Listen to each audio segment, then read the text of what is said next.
नमस्कार, मैं निवेदिता सिजवाली, मानविकी में स्नातक की छात्रा हूँ और आज मैं अपने द्वारा अनुवादित एक लेख का वाचन कर रही हूँ। यह लेख मूलतः अंग्रेज़ी में गिजुभाई इन माय लाइफ के शीर्षक से उनकी नातिनी श्रीमती ममता पांड्या जी ने लिखा है। एक शिक्षक का काम बहते हुए पानी जैसा होता है। शिक्षण से संतुष्टि एक या दो विषय पढ़ाने में नहीं मिलती। सच्ची शिक्षा मनुष्य को उसकी खुद की अपार संभावनाओं को जागृत करने में निहित है। 1920 में लिखित शिक्षकों को संदेश नामक अपने लेख या पुस्तिका में गिजुभाई बधेका द्वारा ये इन लिखे हुए शब्दों से ही चलिए हम शुरुआत करते हैं इस लेख की। नाना के रूप में। मैंने नाना जी के रूप में गिजुभाई को कभी नहीं देखा। उनका देहांत 1939 में लगभग 54 साल की उम्र में हो गया था, जब मेरी माँ, उनकी तीसरी संतान और दूसरी बेटी सिर्फ 18 साल की थीं। पर मेरी ज़िंदगी के लगभग हर पड़ाव में गिजुभाई एक अहम हिस्सा रहे हैं। जब हम बच्चे थे तब गिजुभाई से हमारा परिचय उनकी कहानियों के माध्यम से हुआ, जो हमें हमारी मामी विमोबेन बधेका सुनाती थीं। भावनगर के दक्षिण मूर्ति बाल मंदिर में काम करते हुए मामी ने जिंदगी भर उनकी परंपरा और उनके विचारों को निभाया और आगे बढ़ाया। मामी के साथ साथ जिन शिक्षकों ने गिजुभाई के साथ काम किया था, उनसे भी उनके बारे में कई बातें पता चली। भले ही हम लोग भावनगर में नहीं रहते थे, पर हमारी गर्मियों की छुट्टियां हमारे बाकी भाई बहनों यानी गिजुभाई के बाकी नाती पोते और नानी जरीबेन की सख्त देखरेख में वही बीतती थी। दुर्भाग्य से हम कभी दक्षिण मूर्ति के विद्यार्थी नहीं बन सके, लेकिन हमने गर्मियों में उस इमारत के हर एक कोने को देखा, खेला और जिया है। वाह, उन गलियारों में दौड़ना, वहाँ के आंगन में खेलना, यहाँ तक कि वहाँ हॉल में अपने नाटक करना। यह इमारत आज भी उसी छोटी पहाड़ी पर मौजूद है और इसका जिक्र गिजुभाई ने अपने लेख दिवा स्वप्न में भी किया है। शामें और रातें उनके घर की छत पर खुले आसमान के नीचे बीतती थीं, जहाँ हम सब उनकी बाल वार्ता को सुनते थकते नहीं थे। डरपोक खरगोश और धूर्त कौवे की कथा सुनकर ही हम बच्चे बड़े हुए। कहानियों के किरदार हमारे दोस्त बन जाते और वे छोटी छोटी कविताएं तो जैसे हमारी ज़बान से फिसलने को तैयार रहती थीं।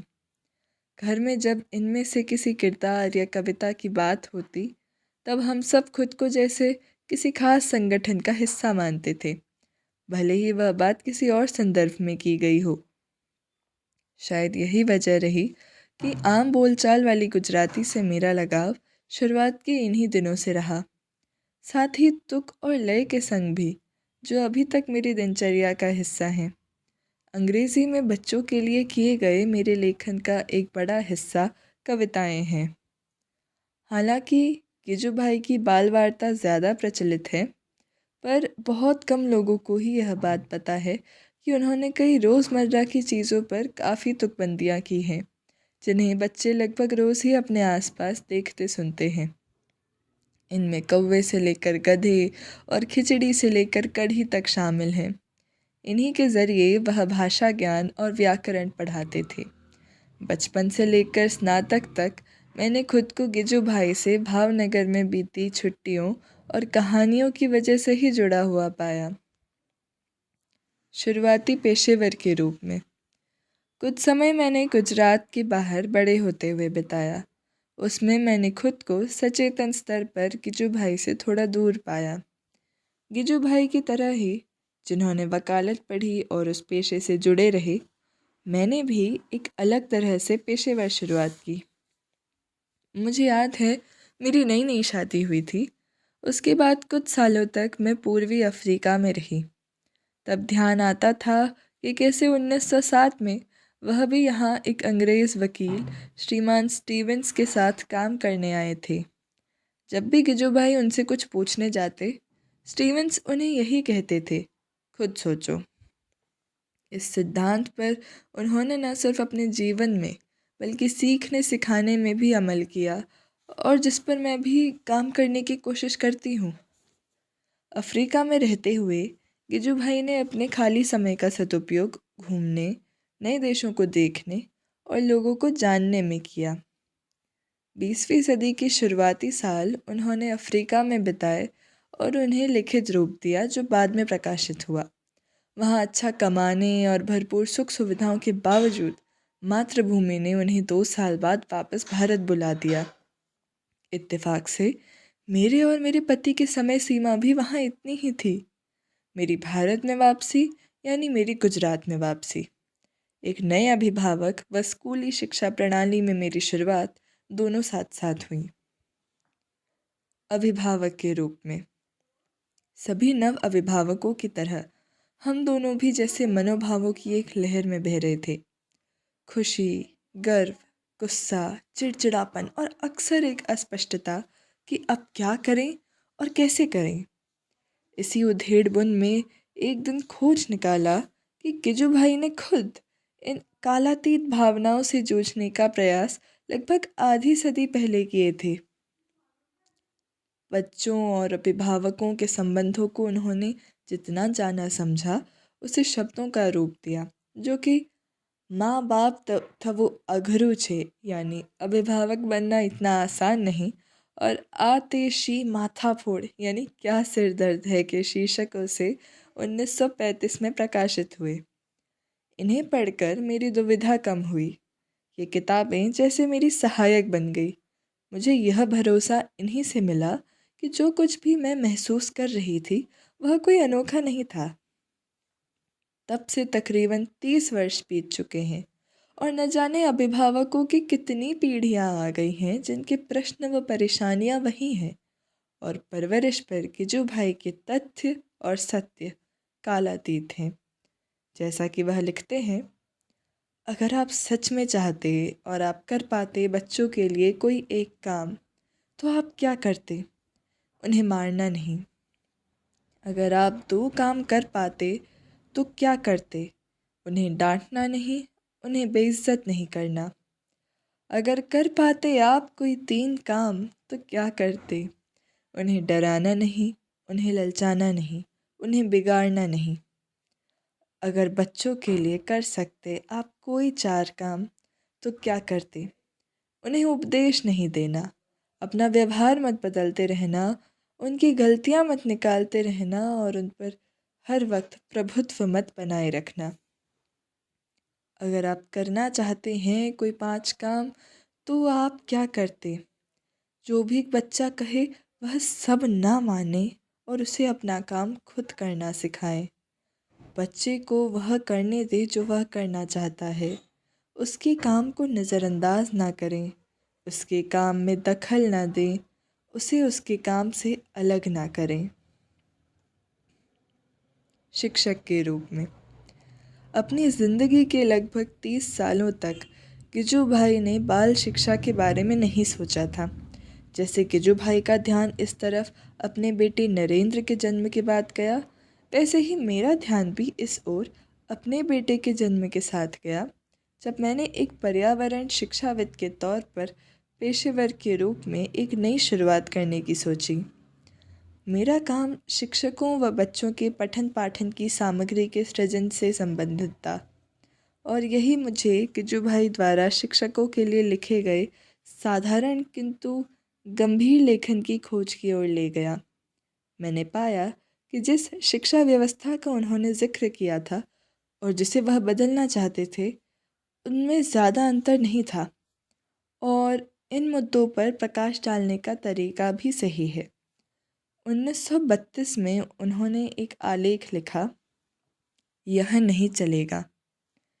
हमारे विद्यालय में यह चलेगा कि दीवारें रंग से पुती हुई ना हो, पर यह नहीं चलेगा कि कोनों में धूल और जाले हों। चलेगा अगर प्रयोगशाला में बड़े बड़े उपकरण हों, पर नहीं चलेगा अगर उनका कभी उपयोग ना हो पाया हो। चलेगा अगर हम बहुत विद्वान ना भी हुए, लेकिन नहीं चलेगा अगर हम बच्चों को पूरा सम्मान और उनके विकास के लिए उचित वातावरण न दे पाएं। चलेगा अगर हम लगातार बच्चों को पढ़ाने में नहीं जुटे हैं, पर नहीं चलेगा अगर हम उनकी गतिविधियों में दखल दें और उनसे पढ़ने के लिए ज़बरदस्ती करें। चलेगा अगर हमारे विद्यालय में बच्चे थोड़ा पढ़ें और थोड़ा खेलें, पर नहीं चलेगा अगर हमारी कड़ी निगरानी में दिन भर मजदूरों की तरह मेहनत करें। चलेगा अगर हमारे बच्चे बैठें, पढ़ें या चित्र बनाएं क्योंकि उनका ऐसा करने का मन है, पर नहीं चलेगा अगर वे चित्रकारी या गाना गाना किसी बाहरी व्यक्ति के लिए कर रहे हों। इनमें से कई विचार दिवा स्वप्न में काल्पनिक शिक्षक लक्ष्मी राम की कहानी में दर्शाए गए हैं। पिछले 2 दशकों में होल स्कूल की परिकल्पना पर तमाम बहसें हो चुकी हैं। गिजू भाई का दिवा स्वप्न इसके लिए उपयुक्त है। पर्यावरण शिक्षाविद के रूप में, पर्यावरण शिक्षा का एक मूल सिद्धांत है करके सीखना। पश्चिम में इस पर कई मत विकसित हुए और काफ़ी लिखा भी गया है, और यही 1980 के दशक में हमारे दिशा निर्देश बने जब एनवायरनमेंट एजुकेशन, जिसे आज EVS कहते हैं, भारतीय पाठ्यक्रम में लागू हो रहा था। मैंने शिक्षकों और बच्चों के लिए प्रायोगिक अधिगम पर आधारित पठन पाठन सामग्री तैयार करने के लिए बड़े स्तर पर काम किया। शुरुआत में मैंने कुछ प्रचलित अमेरिकी टीवी प्रोग्राम जैसे hands on nature, project wild और प्रोजेक्ट लर्निंग ट्री से समझा, पर संतुष्टि मुझे गिजू भाई के 1934 के काम को पढ़कर ही मिली। हम किसी बच्चे को चिड़िया की खूबसूरती के बारे में बता सकते हैं या खुद उन्हें चिड़िया दिखा भी सकते हैं। हम उसे इस मिट्टी के भीतर छिपे हुए खनिजों के खजाने के बारे में बता सकते हैं या खुद ज़मीन खोदकर उसके रहस्यों का अन्वेषण भी करा सकते हैं। हम बिस्तर पर लेटकर सितारों के बारे में बातचीत कर सकते हैं या खुद छत पर बैठकर उन्हें देख सकते हैं। हम उसे मालिक और कारीगरों के बारे में बता सकते हैं या खुद वहाँ ले जाकर उनसे मिलवा भी सकते हैं। जैसे जैसे शिक्षा के लिए मेरा उत्साह बढ़ता गया, वैसे ही प्रकृति के लिए मेरा प्रेम और मेरी लगन भी बढ़ती गई। इस भावना को मैंने कविताओं और लेखन के ज़रिए अभिव्यक्त करने का प्रयास किया, और मालूम हुआ कि गिजू भाई यह काम पहले ही कर चुके हैं। उन्होंने सौराष्ट्र के स्थानीय पेड़ों का वानस्पतिक विवरण और कीट पतंगों की गतिविधियों पर भी लेखन किया। ऋतु रंग नामक एक पुस्तिका में उनके द्वारा बदलते मौसम, पक्षियों, कीटों और फल सब्जियों पर नियमित लिखे गए लेखों को बच्चों के लिए पत्र व्यवहार के रूप में संपादित किया गया है, सामान्य किंतु रुचिकर रूप में ज्ञानवर्धक। इनमें से एक पत्र 2007 में NCERT की कक्षा 4 की पाठ्य पुस्तक में भी प्रकाशित हुआ था। ये पत्र जितने प्रासंगिक और प्रेरणादायक तब थे, लगभग 70 सालों बाद भी उतने ही महत्व के हैं।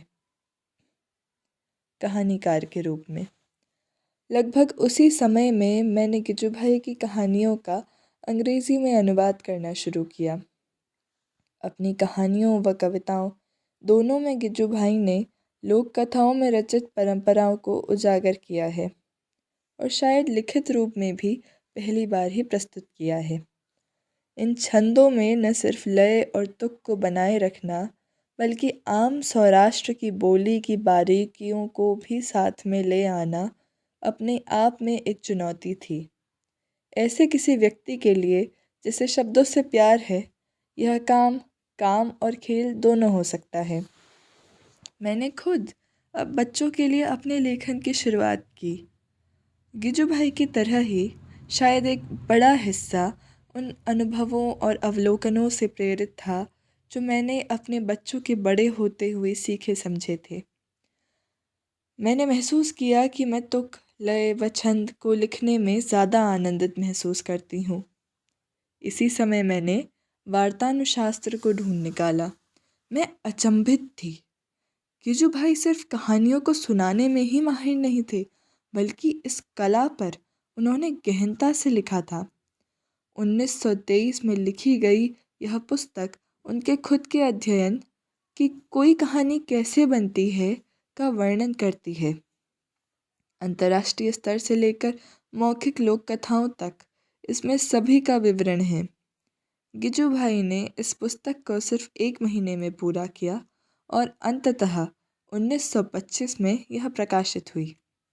कम चर्चित यह किताब उतनी ही मौलिक है जितना कि कथा साहित्य, जैसे कि दिवा स्वप्न और शिक्षा शास्त्र।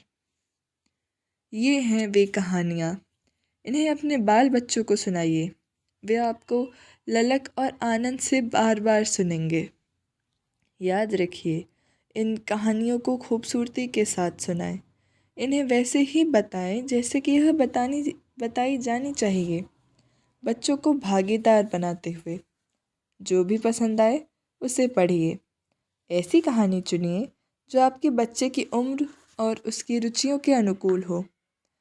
पर कृपया एक काम कभी ना करें, बच्चों को कभी भी इन्हें याद करने को ना बोलें और किसी रट्टू तोते की तरह उन्हें इन कहानियों को सुनाने के लिए तो कभी भी उनसे ज़बरदस्ती ना करें। कभी भी परीक्षाओं के लिए उन्हें मत सुनाइए। आप जल्दी ही जान जाएंगे कि कहानियाँ जादू की छड़ी की तरह होती हैं। अगर आप अपने बच्चों के साथ एक प्यार भरा रिश्ता चाहते हैं तो कहानियों से शुरुआत कीजिए। उनकी सोच और रचनात्मकता को उड़ान देने के लिए कहानियाँ एक बेहतरीन ज़रिया हैं। कहानियों को ऐसे ना सुनाएं जैसे कि आप बहुत बड़े विद्वान हैं। उन्हें ज्ञानवर्धन के लिए भी बिल्कुल ना सुनाएं। एक मूर्त कथाकार की तरह तो कहानियों को बिल्कुल भी ना सुनाएं। अपने संग बच्चों को भी एक बिल्कुल नए अनुभव पर तल्लीनता से ले चलें। आज जब मैं पीछे मुड़कर देखती हूँ तो सोचती हूँ कि अपने बचपन में हमने शायद ही कभी बैठकर ये कहानियाँ खुद पढ़ी होंगी। ये हमारे आसपास हर जगह थीं। वेमू मामी द्वारा सुनाई जाती थी और नानू भाई व हम भाई बहनों द्वारा घर के बाकी सदस्यों के समक्ष नाटकीय ढंग से प्रस्तुत की जाती थी। पत्र लेखक के रूप में अपनी पीढ़ी के ज़्यादातर लोगों की तरह ही पत्र लेखन उनकी दिनचर्या का भी एक अभिन्न अंग था। वह अपने पुराने विद्यार्थियों और सहकर्मियों को पत्र लिखते थे। जब घर से दूर रहते थे तब अपने बच्चों को पत्र लिखते थे जिसमें वह कहाँ ठहरे हैं और क्या कर रहे हैं के जवाब लिखते थे। 1936 में जब उनकी बड़ी बेटी सुशीला कला और नृत्य की पढ़ाई करने शांति निकेतन गई तब वह हर बुधवार उन्हें पत्र लिखते थे। इन पत्रों में वह प्रेम पूर्वक घर की सारी बातें बताते थे। उनके भाई बहनों, जिनमें मेरी माँ भी शामिल थी, के पत्तों के खेल और उनके झगड़े, उन्होंने रात में क्या खाया, छत में अपना अड्डा बना रही गिलहरी, बगीचे में खिल रहे फूल, सांपों को पकड़ना, रिश्तेदारों और पड़ोसियों की खबरें इत्यादि। ये चिट्ठियाँ 1938 में सुशीला ने पत्रों के शीर्षक से प्रकाशित हुई। गिजू भाई ने यह किताब उन सभी बेटियों को समर्पित की है जो अपने घर से बाहर रहकर पढ़ाई करती हैं। 1939 में जिस वर्ष उनकी मृत्यु हुई वह राजकोट से मेरी माँ को भी पत्र लिखा करते थे। इन्हीं में से एक पत्र में जो अंग्रेज़ी में लिखा गया है वह लिखते हैं, मेरी प्यारी बाबू बेन, अभी सुबह के 5:45 बज रहे हैं और इस वक्त मैं तुम्हें लिख रहा हूँ। रात भर एक अच्छे आराम के बाद अब सुबह काम करने में ही समझदारी है। अभी काफ़ी शांति है। इस शांत वातावरण में मन लगाकर 2 घंटे का काम 1 घंटे में किया जा सकता है। तुम्हारी परीक्षाएं नज़दीक आ रही हैं। लगातार लेकिन दृढ़ता के साथ काम करते रहो। कोई रट्टाबाजी नहीं, कोई जल्दबाजी का तनाव नहीं। समझ के पढ़ो और सब ठीक होगा। युवावस्था में हर कोई अपने माता पिता और रिश्तेदारों को हमेशा बड़े की तरह मानता है। यह नहीं सोचता कि वे भी कभी इस उम्र में थे। हाल फिलहाल में इन पत्रों की खोज से अब जब मेरी माँ और उनकी बहनों को गुजरे हुए एक लंबा वक्त हो गया है, मुझे उनके जीवन के एक अंश की झलक देखने को मिली। मैंने भी इतने वर्षों में जो पत्र मेरे माता पिता ने मुझे लिखे हैं, उन्हें संभाल कर रखा है। क्या पता किसी दिन मेरे बच्चे या मेरे नाती पोते इन्हें पढ़कर अपनी माँ या नानी या दादी के बारे में कुछ जान पाए। सफल लेखक के रूप में 1920 यानी दक्षिण मूर्ति बाल मंदिर की जब स्थापना हुई और 1939 जब उनका देहांत हुआ, इस दौरान गिजू भाई ने बाल साहित्य और शिक्षा पर काफ़ी लिखा। भले ही उन्हें दिवा स्वप्न, जो सर्वप्रथम 1939 में गुजराती में शिक्षा शास्त्र की महानतम रचनाओं में गिनी जाती है, के लेखक के रूप में ख्याति मिली, परंतु वह लगभग 200 से ज़्यादा किताबों के लेखक हैं, जिनमें से 20 किताबें अभिभावकों और शिक्षकों को संबोधित हैं। गुजराती में होने के कारण ये किताबें जनता के एक छोटे हिस्से तक ही सीमित हैं। एक विनम्र श्रद्धांजलि के तौर पर मैं अपनी तरफ से इनका अनुवाद करके ज़्यादा से ज़्यादा लोगों तक इन्हें पहुंचाना चाहूँगी। गिजू भाई अपने पीछे इतनी समृद्ध विरासत छोड़ कर गए हैं।